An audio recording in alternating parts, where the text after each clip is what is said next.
Dirjen, mewakili Pak Mendagri, Pak Ketua Bawaslu, Ketua DKPP, Pak Ketua KPU, beserta seluruh anggota dan jajaran.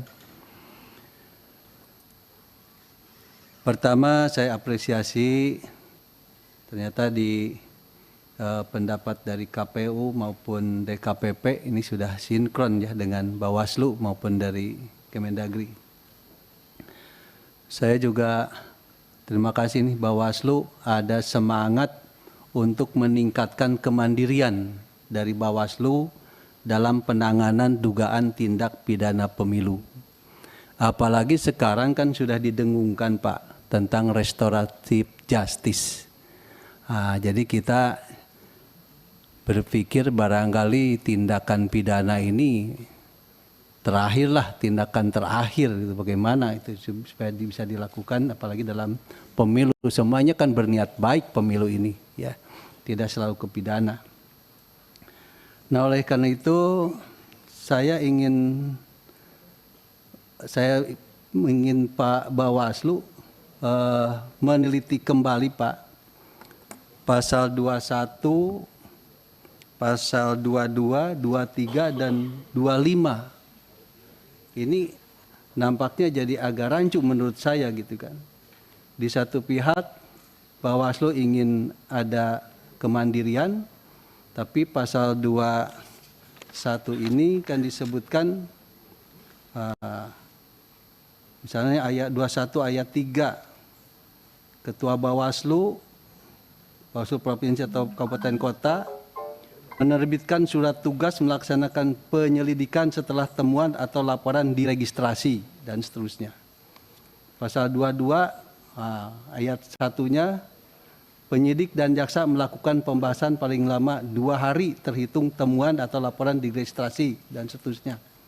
Sedangkan pasal 23, temuan atau laporan pelanggaran pemilu paling lama 7 hari terhitung setelah temuan atau laporan diregistrasi, itu dilaksanakan oleh Panwas, oleh Bawaslu. Jadi mana ini yang mau dilakukan?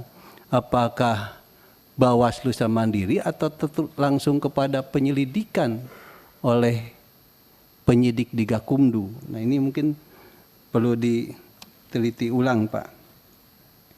Kemudian yang kedua Pak,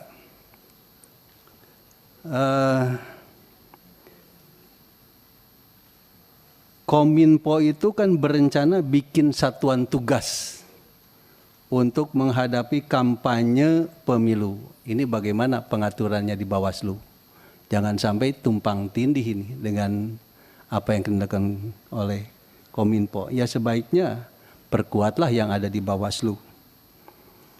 Kemudian berikutnya, kalau melihat jadwal dari KPU, penghitungan suara itu sekarang dijadwalkan 2 hari. Tanggal 14 dan 15 November. Nah kira-kira pengawasannya bagaimana oleh Bawaslu? Ini kan 2 hari ini mungkin saja bisa menimbulkan yang rawan terhadap keamanan dari kotak suara tadi Pak. Nah kira-kira seperti apa pengaturan oleh Bawaslu? Kemudian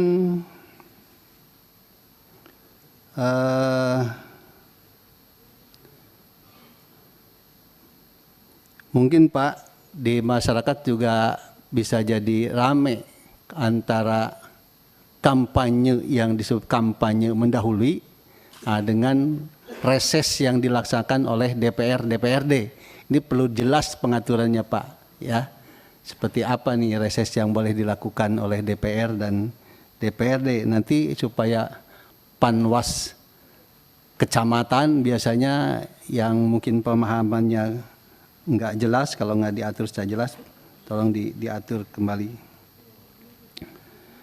Berikutnya Pak Bawaslu, saya melihat pengawasan di dalam pemilu 2019. Wabil khusus kaitan dengan pasal 515 Undang-Undang Pemilu atau money politik. Ya memang money politik ini kan harus TSM, sebenarnya sulit dibuktikan, tapi kan selalu saja muncul begitu kan laporan-laporan seperti itu. Nah, maksud saya tahun 2019 itu kan aturannya berubah-ubah. Pada awal caleg boleh memberi uang transport 50.000 maksimal. Kemudian berubah jadi 30.000. Kemudian berubah jadi tidak boleh. Nah, ini kan rubah-rubah, Pak. Ada yang tahu, ada yang enggak. Akhirnya ada yang ngasih uang 30.000 juga ada yang dilaporkan. Nah, ini tahun 2024 akan seperti apa? Tapi kita kan harus lihat juga living law di masyarakat itu seperti apa, Pak. Living law-nya saya kira ketika kampanye orang enggak datang, masyarakat enggak datang kalau enggak dikasih transport. Jadi harus jelas ini pengaturannya. Ya, kita menetapkan aturan tapi enggak bisa dilaksanakan di masyarakat.